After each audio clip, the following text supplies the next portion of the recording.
So nandito po tayo mga amigo sa may Ukay-Ukay at kasama natin si Ate Janet. Si Ate Janet ay isang OFW sa Equatorial Guinea. Nagpunta po siya dito para po tumulong sa ating pag-aayos. Yes, pero ang totoo po niya, nagpadala siya sa Pilipinas para sa pag-aaral ng kanyang mga anak.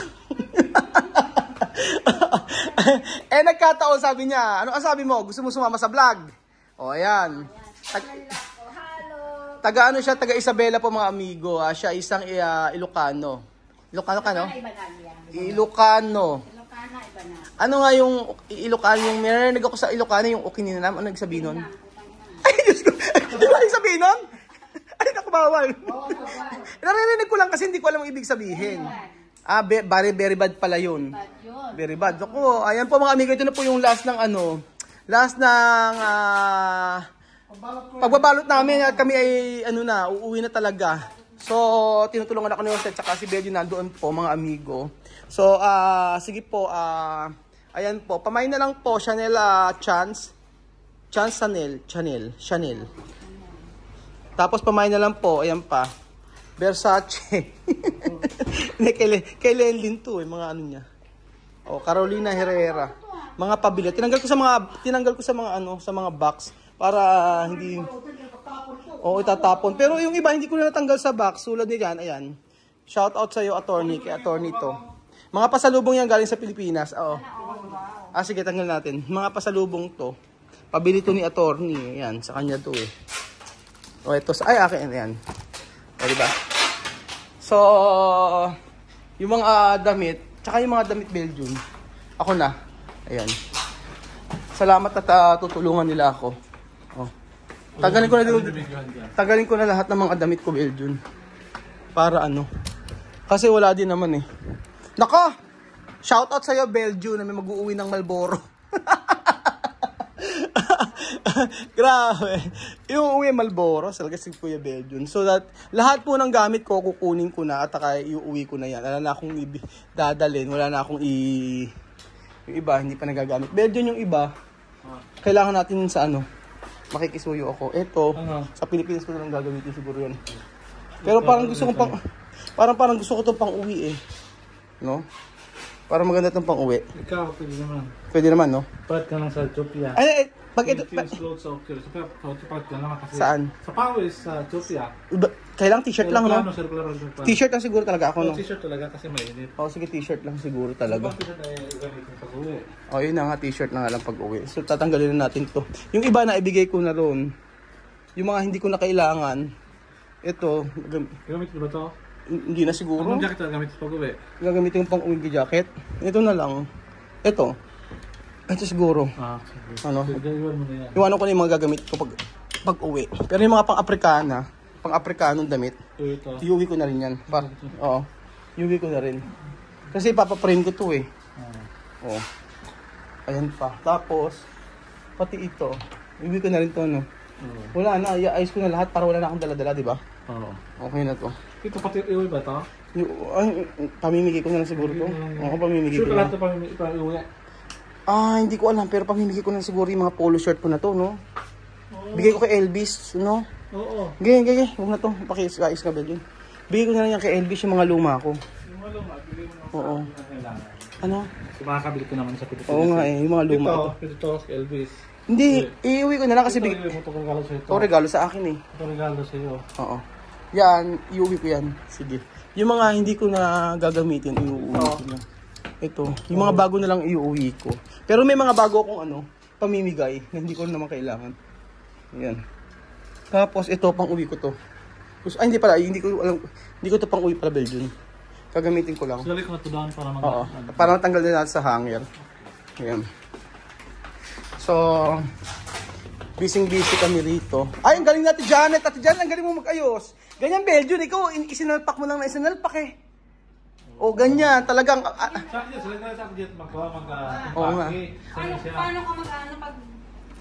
yung magkakansya pag sinalpak mo nga sa lang? Kaya nga ang dami rin pala Ano ba to? Nakalimutan ko na nga itong mga Ay mga ba? Oo nga. Pag i-open mo yan, sabihin mo sa kanila na... Pero i-check pa yan sa tawag doon. Sa bata, magbabayad ka lang. Isa lang box ang check nila. Basta magbayad ka lang. Sige. Yung 10,000 ang bayad. Grabe no, 1,000. Alam niyo po mga amigo, kapag nasa airport, ang babayad po ay 1,000, ano? Matindi dito. 1,000 po isang maleta para hindi buksan. Pero pag pinabuksan mo, magbabayad ka pa rin, di ba? Kinabas ko na yung mga chocolate mo rin. Ay, mga chocolate. Sige, ilagay na natin na ilagay. Salamat sa mga kasama ko tumulong sa akin sa pagbabalot kasi ang dami. Pero yung kay Belgian, ito yung kay Belgian eh. Kay Jose tapos na eh. Tapos sa Jose lang. O yan. Tapos ito kay Belgian yung dalawa na to. Tapos the rest sa akin na kasi ano na? Sobra? Hindi, sobra. 4 na maleta pa Jose ang kailangan natin. 4 na maleta pa. So, Uwi ka rin ba? Uwi rin ba sa Belgium? uwi na sila. Oo. So, ayan, bumili rin ako ng ano. Mura dito kasi mga amigo yung pabango kapag kami nagse-sale. Like itong Burberry na to, na lotion. Parang nabili ko lang ito ng 1,500. Pero pag hindi siya sale, nasa 3,000 mahigit o 4,000. Hindi ako sure. Pero basta mura ko lang ito ibinili. Yung mga ganyan. Tapos bumili pala ako ng mga ito. Bumili ako ng ayan, kape. So kasi mag-stay na matagal sa Pilipinas, so nagbili ko ng ganitong klaseng kape. Meron ako kasing machine. So masarap kasi pag ganito yung kape, black coffee, di ba? Americano. So ayan po. And then may binili pala ako. Ayan. May binili ako na iuwi ko sa Pilipinas, pakikita ko sa inyo mga amigo. Charan! Ayan, dates. Dapat yung pagkain magkakasama na eh. Tama ba? Pagkain. Oo, kasi pagkain sabay-sabay. Oo, sa pagkain. Hindi ako makatulong eh. Paano ba ako tutulong? Kaya ka mong video niya? Tulong ka? Oo, hindi. Ano ko na lang. Ito, i-ayos ko na lang siguro sa ano. I-ayos ko na lang sa ating stand. Para merong ano. Para makatulong ako sa kanila. Ayan. So, ayan. Dapat sama-sama ko mga pagkain. Ano? Pagkain. So, ang pinagbibili ko mga oferta. Oferta o sale. Yung mga ganito. Kasi dito mga mura po pag nagse-sale talaga. So, di ba mura? Dahil parang may konti. May kita pa ba pag may sale? O, meron pa kita. O, si Jose kasi nagpe-presyo ng mga yan. So, sabi ni Jose may kita pa naman kahit konti. Pero pag kasi pag nag-50%, sobrang laki ng ang laki ng ang mura, di ba? Kaya nakaabang po kami dito sa mga discount like dito. Pakita ko sa inyo. Yung mga chocolates na ganito. So nabili ko lang siya like 100 pesos. Ayan, 100 pesos ko lang nabili dahil nag-sale siya. So ang ginawa ko, malapit na siyang ma-expire. Mga 1 month na lang. So kailangan maiuwi ng Pilipinas. Yung mga loob dito. Lahat ng sapatos lagyan mo ganun-ganun. Yan. At ito yung kabiling-bili ni Chuchen. Tama na sa tempo mo, 23. Oh. Kabiling-bili ni Chuchen yan. Sabi na, bilhin daw ko siya lollipop na malaki. Pero marami kong bilhin ng kape. Exact to baby. Yung mga pagkain. Dapat sa kasaan.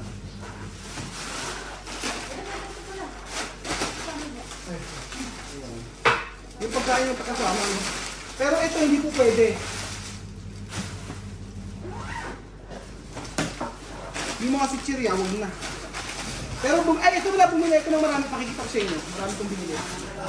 Bumili ko ng hummus.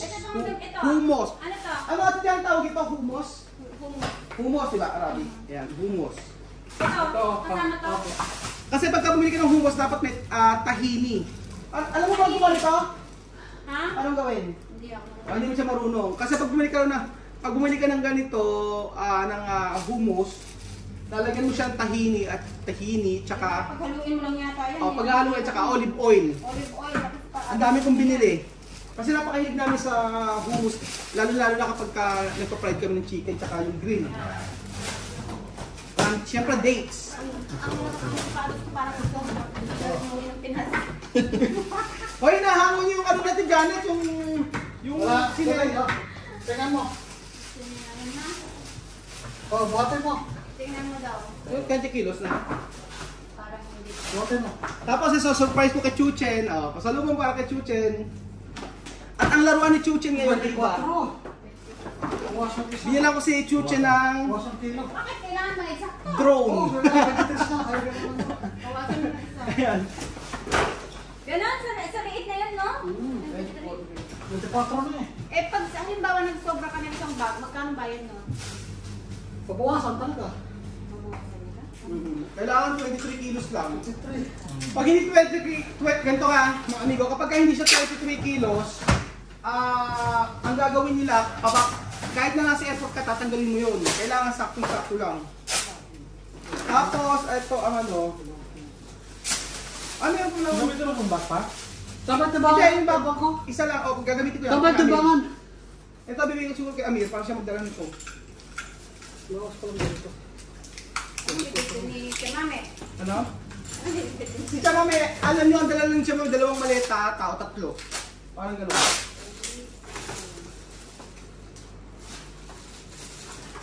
Ayan. Pwede ko ito. Dito na dito. Ito na to.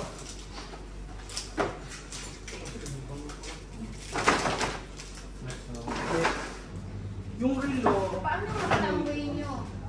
Alis gaba? Alis gaba? Tumoko? Paano? Ano ba yung flight doon sa'yo? ang flight, ano, Malabo to Addis, Addis to Thailand, or Hong Kong ata. Hong Kong to Pilipinas. Alis ka Hong Kong. Hong Kong, Philippines.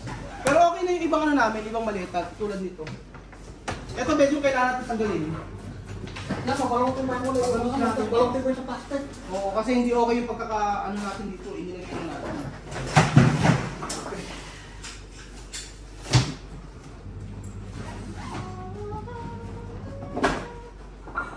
Lagyan mo ka na rin sa hand carry mo. Yeah. Sa hand carry mo. Yun nga. Wala ayusin, hindi magaling pagkakaayos eh. Dapat yung sapatos ko. Ano yung mga sapatos ko? Ayun. Isa. Ilagay mo sa bag. Sa bag na ano? Oo, sige, yung isa lang susot ko. Hindi na kasi to. Hindi na. Sobrang Sobra na pala. Bukatin mo. Mahirap mag-ayos kasi ang dami naming iuuwi dahil ang dami naming iuuwi dahil wala naman na kaming ano babalikan. Kailangan ayusin. So meron pa yata kami 4 na maleta na kailangan. Apat. Kung magdadala si Chamame, 4. So siguro isa. Kung siya bumili pa tayong maleta. Sobrang natin, 7 kilos natin sobrang. Ay, hindi maganda yung pagkakaayos. Hindi maganda, kalutin pa yung plastic. Oo. Kalutin ko pa yan. Yung mga nakilo yun ay, i-retas na lang siya. Oo, pero yung eto kagaya ko. Ay, naku, di pwede. Yung mga yan. Pakita ko sa inyo. Pag sabog yan, sasabog, kaya kailangan magalong yung plastic. Ayan nga, ipuputok eh. Pwede ganun. Ang dami. Tapos sa ibabaw nito, doon naglagay laruan, kasi sigurado, mabigat ka to. Laruan na nandito, no? Bawat ulo nito laruan. Yung laruan hindi pwedeng lagay sa loob. Saan? Ito yung laruan. Pwede nilagay dito sa ulo kasi mabigat na yan eh. Ito magaan eh. Oo. Kulang-kulang pala tayo, no? Kulang pa tayo sa ano, maleta. Kulang eh. Kulang. Pabili tayo ngayon. Bibili pa kami ng maleta, mga amigo. Kulang pa to. Kasi, ang maleta, ilan pa tayong lahat? Kung kasama lahat. Si Chamame, 6 sila, no? Oo. 6 plus ikaw, 7, 8, 9 times 2, 18. So 18 na maleta. Oo. O sige, dalawa. 2, 3, 4, 5, 6, 7, 8, 9, 10, 11. Tama ba? 11. 12 kasama na 'yon, ito, yung mga dekorasyon. Oo. Kasi meron kayong pang-dekorasyon dito eh. Oo pala. Ito 12 na to. 12, 12, 13, 14, 15, 16, 17. 3 pang maleta ang kailangan natin. Okay na. Kasi alam ko may 3 maleta kay Mami eh. Okay na. Pero ang pinakamarami kong binili, like ni ganito, pakita ko sa inyo. Ito ang marami kong binili. Yung ganitong cologne kasi napakabango po nito. Ito ginagamit namin kapag nasa trabaho, ganyan. Ano ba yan? Oo, cologne to. Oo, napakabango nito, Ate Janet. Kahit ang bilhin mo. Ang bilis. Mura lang yan, nasa 200. 200 na ngayon. 2,000 sepas. Oo, tsaka mabango nito. And sa laki niyan, Oo. talagang mura na siya. Uso kasi dito yung nagkukulong, di ba, sa opisina? Oo. Usually, ang mga trabahador dito, binibigyan kami ng company ng ng mga supplies. Tapos, mamimili ka kung ano yung gusto mong cologne. Yan. Cologne na may alcohol. Alcohol, agua, tsaka yun. So, ayan, meron pa pala akong nabiling hummus dito. Dapat pagsama-samahin. So, tatanong niyo po sa akin, bakit dito ako namili? Kasi po, maraming mga items dito na wala sa Pilipinas. Yun ang totoo. Hindi ko alam kung, hindi ko alam kung meron sa Pilipinas, pero alam ko wala. Ang alam ko yan, yung mga Milka, meron sa Pilipinas yan, pero kasi sale yan. Pero like ganito, wala akong nakikita. Diba? Walang ganito akong nakikita sa Pilipinas. And then, sabi ko nga, pag nag-sale, mura talaga. Ano kasi? Pag nag-sale, mura talaga. Like, yung toothpaste. Yung toothpaste nga, nagsisale, no, di ba? Kasi nga, bihira ata nagtutoothpaste ng mga tao dito. Parang ang gamit yata nila, uling. Totoo yun at Janet, uling gamit nila. Uling or asin or buhangin. Oo. Kaya, Alam mo, hindi mabenta din siya. ano na? Shampoo hindi ba din mabenta? Kasi iba yung shampoo ng mga Aprikano. Di ba? Hindi halos sila naliligo. Anong hindi naliligo, Ate Janet? Naliligo naman sila. Kaso nga lang, iba yung way ng paliligo nila. Iba yung pamamaraan nila ng paliligo. Pero, kaya nga tinuruan ko yung mga bata, tinuruan ko lang sila chamame kung paano maligo. Wala silang amoy. Di ba, Jose? Si chamame walang amoy. Kasi nga natuto na sila. Kahit yung mga bata. Tinuruan ko sila kung paano ang tamang paliligo. Lagyan nila lagi ng lemon, nila lemon dito. Lemon ang ginagamit sa kilikili, no? Wala talaga ang amoy nila. Lemon ginagamit din nila. Nagagamit din. Ginagamit sila. Na? Yan yung lemon. Lemon ang ginagamit nila. Kasi nga lang, yung nandiyan pa rin kasama kinakain nila. Hindi. Mawawala yun. Bakit sila maligo? Alam mo, kuskus muna nila sa nila. Kaso ang alam ko, kaya hindi maasim sila. Alam mo kung bakit? Kasi, Pinapawisan, di ba? pinapawisan kasi sila. Tapos, iba yung way nga ng paliligo nila. Hindi sila nagsasabon. Ang sabon nila, iba. Kaya, ganyan nagkaano na siya. Bakit nalusaw na? May yan panahon. Sira yung buto natin. Ay, yung pilusin natin. Naku po. Yan. Pero yung boss ko lang yata ang napakabango eh. Depende kasi. Andun pa lang siya. Kasi yung amo mo, di ba, sa UK nakatira. 6 years. Taas pa lang sila, maamoy na. Ano ba yung amo mo, anak ng presidente? Pamangkin. Pamangkin ng presidente. Nag-aalaga po siya ng bata dito, mga amigo. At ang sahod niya po ay $5,000. Salary reveal ni Ate Janet. Ay, bawal ba sabihin reveal? Joke lang. Pero totoo naman, maganda pa sahod dito, di ba? Sa mga nag-aalaga, di ba? Kumpara sa ibang bansa. Totoo. Nag-aalaga naman, di ba? Yung lang trabaho mo yun lang. Hindi yung yung nasa iba ka, all around. Sa akin, Kung bata lang. talaga. Pero kailangan mo siya i-tutor at the same time. Nag-tutor ka din? Tutor. English na salita niyo sa bata. Kaya naman ako English yung anak ko yung Kaya niya. hindi pwedeng hindi siya pwedeng ipakausap sa mga kapatid nila. Hindi ba mag-Espanyol? Pwede ako lang lahat para matuto siyang So, hindi siya marunong mag-Espanyol? Hindi. Pagkausapin mo siya ng Espanyol, ganyan siya sa'yo. Aba. Kaya pala nang nakita natin dati, English yung salita mo. Kailangan magsalita ka ng English, pero tanongin mo siya lahat. Alam niya na lahat. 1 year, 8 months, ang galing. Ha?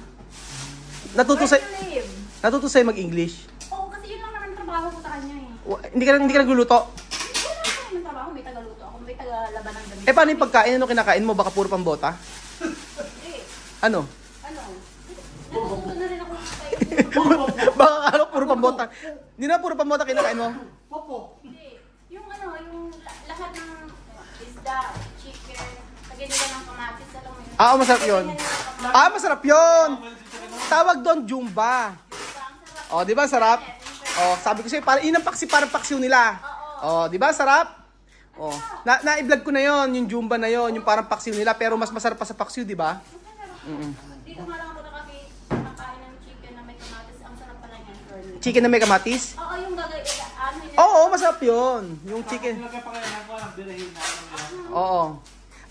Sa totoo lang, masarap yung pagkain nila, di ba? masarap ang pagkain nila in fairness. Kasi nga, may ang kultura nila parang kung nahaluan na ng mga Espanyol. Oo, kasi ito lang naman yung country na, African country na Espanyol ang Oo. Diba? Salita nila. Kaya nga. Kaya, diba sa pag akala nila pag Africa, Mm-mm. dito. Kaya nga. Akala nila pag sa Africa, Kaya natara, hindi. oo, hindi nila alam na parang ano din sila. Parang, The only country na ano, ang language like Spanish. The only African country. oo. Ang lengguwahe nila is Spanish or French. Transfer. Eh, saan ka, ano Ate Janet, sa Dubai ka dati, di ba? Sa Dubai ako, 6 years ako sa Dubai. Nag-aalaga ka din ng bata? Hindi. All around? Hindi, sa receptionist ako sa Receptionist ka. receptionist ako. Receptionist ka pala, no? Ting, ting, ting! Tawag. Sige, may tumawag ka nga. Sige nga, sabihin mo ha. Tingnan mo ako totoong receptionist. May tumawag. Wait. Sige, receptionist daw siya, ha? Babana. Sige, Belgium, no? Tawag ka. Oh, tawag ka. Wait, 5. Okay, receptionist daw. 542-1. Tawag ka na. Kring! Hindi, si Jose ang telepono. Siya pala mag-iinom, si Ate Baka Janet. naman call center ang sinasabi nyo. Hindi, receptionist. Siyempre, kailangan pag receptionist, kailangan na alam mo rin yun. O sige, kunyari ikaw telepono. Ate Janet, ikaw na sagutin mo yung telepono. Hello? Ay, alapay telepono. Ilagay mo yung kamay mo sa telepono. Anong halo? Halo habibi, ganun din. Hindi ganun pwede, Ate Janet. Hindi pwede halo habibi. Ganun ba pag sa receptionist? Panoorin mo si Bejun, natin mo si Bejun. Hello, good morning. Thank you for calling, di ba? Thank you for calling. Sino pong hinahanap niyo po, kabayan? Yung gano'n, di ba? Kabayan, sino pong hinahanap niyo po dito? Kabayan, sino po hinahanap po dito? Kabayan, saan po yung opisina po ni... Yung opisina po ng ganito po? Meron po, Alam mo, mas maganda lang. Alam mo, Meron po kayong appointment. Meron po kabayan. May interview po ako alas 10 po ng umaga po. Okay, sige, ano? Paano pag English? just wait for a minute, sir. I just have to confirm to the boss, okay? Nako, kailangan pala ganyan Bejun. Kailangan ang accent mo parang si Bejun. Ang accent ni Bejun parang ano, UK. O Bejun parang sa UK. Oh. UK. Good morning. Ay, American pala yun. American Bejun. Yung pang UK mo, pag si Bejun, oh. Hello? Hello? Ah. How are you? Ay, nako. Pero ang accent ko, ano eh, Ano? Philippine accent. Philippine accent ka? May pagkatagalog. O, paano, diba? May pagka may pagka-Ilocano, Ate Janet. Diba nag-Dubai ka na? Paano yung accent na nga Indian? Indian. Alam mo yun eh. Indian. Oo, paano accent ng Indian? Paano yung Indian? Indian, no? Diba? Na ni na na na na na na na na. Ano? Yung sa may aso challenge. Morning. Morning. Good morning. Good morning. Iba yung ano nila. Oo, ba yung salamat? So ayan pa, nagkapatuloy po tayo sa ating pag-aayos ng ating maleta. Parang kailangan ng part 2 nito. Ayan. Abangan niyo po ang part 2, mga amigo.